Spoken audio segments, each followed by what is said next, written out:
मैं एक काम खास तौर पे मुझे करना है, जो उसे कर लेने दीजिए। उसके बाद में जगदीश भाई साहब आप बस इति वार्ता। लेकिन मेरा निवेदन ये है, सुरेश बैरागी जी ने पहले दौर में भी इनकार कर दिया, कविता नहीं सुनाई। अब देश भर में कविताएं सुनाते हो और ये ठीक बात नहीं है कि अपने शहर में ना सुनाओ। मेरा मन ये है कि आप एक कविता जरूर सुना दें। आप भी अगर मेरे से सहमत हो तो एक बार तालियां बजा के आप बता दें। एक कविता सुरेश भाई आप भी सुना दीजिए। कुमार भाई, चंद पंक्तियां आप तक इन तमाम श्रोताओं की ओर से, इस मिट्टी के दर्द की ओर से आप तक पहुंचाना चाहता हूं। मेरे मंच के रचनाकार बैठे हुए हैं। मुझे सर्वाधिक पीड़ा हुई साहब, जब इस देश के एक प्रदेश के मुख्यमंत्री ने कहा कि अब फांसी की सजा माफ होना चाहिए। और मेरी पीड़ा तब प्रारंभ हुई, सबसे पहले पूर्व गृह मंत्री की बेटी रुबिया का अपहरण हुआ, 5 उग्रवादी छोड़े गए। इसके बाद सांसद सैफुद्दीन सोज की पुत्री नाइदा का अपहरण हुआ, एक सामान्य उग्रवादी छोड़ा गया। गुलाम नबी आज़ाद साहब के साले जी का अपहरण हुआ, 5 उग्रवादी छोड़े गए। मैं निवेदन करना चाहता हूं इन श्रोताओं की तरफ से, अपनी पीड़ा पहुंचाना चाहता हूं। जिस रस की रचना अभी तक इस मंच से नहीं हुई, मैं एक करुणा की रचना आपके बीच 5-8 पंक्तियां आप तक पहुंचाना चाहता हूं। यदि यही परंपरा मुसलसल जारी रही तो वो दिन दूर नहीं जब इस देश की संसद को बंदी बना लिया जाएगा, फिरौती में कश्मीर मांग लिया जाएगा। मैं इन सब श्रोताओं की ओर से मंच पर बैठे हुए कवियों को एक रचना सौंपना चाहता हूँ। मेरी नन्ही सी 4 साल की नाती ने मुझसे जो कुछ प्रश्न किए, कुमार भाई और सब प्रश्नकार यहाँ बैठे हुए, मैं सबको पहुँचाना चाहता हूँ। मेरी 4 साल की नन्ही नाती मुझसे पूछती है कि मेरी नन्ही सी नाती ने मेरे कुर्ते की बाह खींचते हुए बड़ी मासूमियत से पूछा, नानू इन्हीं मुफ्ती साहब की को छुड़वाने के लिए हुई थी 5 खूंखार उग्रवादियों की रिहाई। बेचारे सांसद की पुत्री के लिए एक सामान्य उग्रवादी से देश की संसद आगे नहीं बढ़ पाई। जितना बड़ा पद उतने ज्यादा उग्रवादी छोड़े गए। मेरी नन्ही सी नाती ने मेरे कुर्ते की बाह खींचते हुए बड़ी ही मासूमियत से पूछा, नानू इन्हीं मुफ्ती साहब की बिटिया को छुड़वाने के लिए हुई थी 5 खूंखार उग्रवादियों की रिहाई। बेचारे सांसद की पुत्री के लिए सरकार एक सामान्य नजरबंदी से आगे नहीं बढ़ पाई। अरे यदि प्रधानमंत्री की बेटी होती तो देश का कानून कितना जागता, कितना सोता, बताओ न नानू बेचारे देश का क्या होता, बताओ न नानू बेचारे देश का क्या होता। प्रश्न सुनते ही मैं सख्ते में आ गया, शरीर में भूचाल और आंखों के सामने अंधेरा छा गया। भरी ठंड में मुझे पसीना पसीना आ गया। फिर भी अपने आप को संयत कर मैंने कहा, बेटी यदि प्रधानमंत्री की बेटी होती तो न्याय मंदिर में हाथ में तराजू लिए खड़ी हुई औरत चीखती और चिल्लाती ही रह जाती। सारी की सारी जेलें उग्रवादियों पर मेहरबान हो जाती, बाकायदा उनके चरण पखार कर आरती उतारी जाती, जेल कर्मियों द्वारा उन्हें सलामी दी जाती और फिर क्षमा प्रार्थना करते हुए उन्हें भावभीनी विदाई दी जाती। और फिर मेरी बेटी यदि तेरा अपहरण हो जाए तो सरकार द्वारा चर्चा करना तो दूर, उसे न तो दिखाई देगा न सुन पाएगी। बेचारे गरीब मास्टर की उसे क्या पड़ी है जो मेरे आंसू पहुंचने आएगी। बेचारे गरीब मास्टर की उसे क्या पड़ी है जो मेरे आंसू पहुंचने आएगी। अरे उग्रवादियों की टोली हताश हो जाएगी और अंततः किसी नाली में पड़ी हुई तेरी लाश मिल पाएगी। सारी की सारी खुशियां बेजान हो जाएगी। मेरी हालत इस देश का संविधान हो जाएगी और तेरी नानी की तमन्नाएं आज का हिंदुस्तान हो जाएगी। और तेरी नानी की तमन्नाएं आज का हिंदुस्तान हो जाएगी। तभी कांप कर रोते हुए उसने कहा, कुमार भाई तभी कांप कर रोते हुए उसने कहा, नानू आप भी मिनिस्टर हो जाओ ना।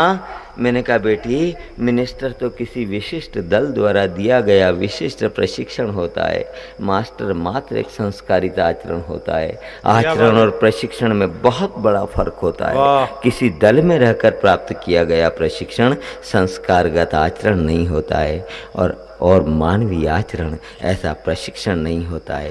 मानवीय आचरण ऐसा प्रशिक्षण नहीं होता है। लेकिन मैं कुछ नई 2-4 पंक्तियां और आप तक पहुंचाना चाहता हूं। मैं निवेदन करना चाहता हूं कि माँ का पल्लू वगैरह सारी बात हुई, लेकिन मैं केवल 2 पंक्तियों के साथ अगला सारा मामला पहुंचाना चाहता हूं कि मैं गया संसद मैं गया संसद, चाहा दिखा दूं आईना, चाहा दिखा दूं आईना, मैं एक दिन संसद गया, चाहा दिखा दूं आईना, मैं एक दिन संसद गया, थे सभी धृतराष्ट्र संसद गांधारी सी दिखी, थे सभी धृतराष्ट्र संसद गांधारी सी दिखी। आइए ये स्थितियां बदलें। मैं डॉक्टर कुमार विश्वास से आग्रह कर रहा हूं, उनके आदेश को मैं शिरोधार्य किया मंच पर। एक बार फिर इन सारे कवियों के सम्मान में जोरदार तालियां बजाएं। आइए मित्रों, मैं डॉक्टर कुमार विश्वास से आग्रह कर रहा हूँ। भाई जगदीश जी है, अनाद एलवी है, कुमार विश्वास से बहुत बहुत आभार भाई सुरेश बैरागी जी का। अब जो दो शेष हैं, 3 नंबर बांट लो भाई। 1 नंबर पे अनाद, दूसरे नंबर पे जगदीश भाई साहब और तीसरे पे बचा हुआ बूढ़ा। हाँ भाई, ज़्यादा बोलना ही नहीं फवलसा फालतू। उठे हैं क्यों कर रही हो? अनाद एलवी जी, आपसे निवेदन है कि आप उठें जी और सुनाएं जी। एक बार आप ताली बजाएं जी। इतनी बजेंगी बस अब, मतलब हाँ, इन्हें तो ये तक पता नहीं हो, इन्हें इस ठंड में ये पता नहीं चल पा रहा कि बजती कहाँ से है। एक गजल सुना दो जी। मैं पहले भी बहुत देर से सुन रही थी कि मतलब एक पुराने गीत और गजल के लिए मुझे हुक्म दिया, मगर मैं कुछ नया, हाँ वो तो आपने सुना है, बड़ी देर लगी। कुछ एक गजल नई सुना देती हूँ। और मुझे बहुत आदरणीय है हमारे जगजीत जी, मुझे वो खासतौर पे उन्होंने एक गजल के लिए हुक्म दिया है। मेरी पुरानी नहीं है, 56 साल के हैं, फादरणीय है। दिख नहीं रहे हैं डॉक्टर साहब, आज तो आपके ही लक्षण खराब नजर आ रहे हैं। मुझे ये नहीं समझ में आ रहा कि अब इस वक्त भी आप बोल रहे हैं। तो आदमी की क्षमता पर है, सुबह तक लगा ही रहे। मैंने बोलने के लिए कहा था, आप पता नहीं कितनी कहाँ पहुंच जाते हैं। जी, मैं भी बोलने की बात कर रहा हूँ। हाँ पढ़िए। और काफ़ी ज़हीन और बहुत ही अच्छे श्रोता तो यहाँ हैं, मैं बहुत अच्छी तरह जानती हूँ, पहले भी आई हूँ। मैं आप लोगों के लिए तारीफ के जुमलों में कुछ कह नहीं सकती। इतने अच्छे श्रोता कहीं नहीं मिल सकते, जो कहीं इतने अदबी और अभी तक बैठे हैं इतने मौसम ठंडे में।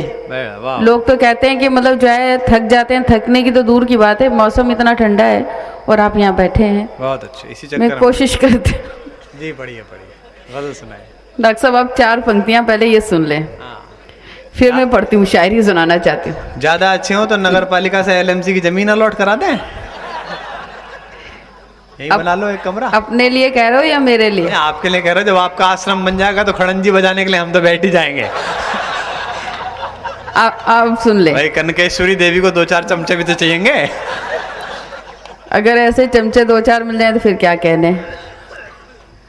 मैं पढ़ना चाहती हूँ, सुनिएगा। सिर्फ एक शोर मत समझ लेना, सिर्फ एक शोर मत समझ लेना। वाह। आप कुछ और मत समझ लेना, सिर्फ एक शोर मत समझ लेना, आप कुछ और मत समझ लेना।